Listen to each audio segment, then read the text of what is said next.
بدايتي كانت ناشئين نادي المنيا، من المنيا نادي القناه على انبي على الاتحاد الليبي. لعبت اخر 6 شهور في الاتحاد الليبي لحد ما جانا المكالمه من كابتن صالح حفيظ وكابتن هادي خشبه، تم الموضوع وكمل الموضوع وخلص موضوع التبادل بين انا واحمد عبد الظاهر.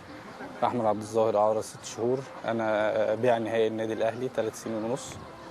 اتمنى ان شاء الله يكون احتمال يعني بنسبه كبيره بدايتي بكره باذن الله في اول تمرين ان شاء الله مع الفريق. اتمنى طبعا ربنا يكرمني ويوفقني واقدر اضيف اضافه طبعا للنادي الاهلي. اتمنى اكون على قدر كبير من المسؤوليه ان شاء الله.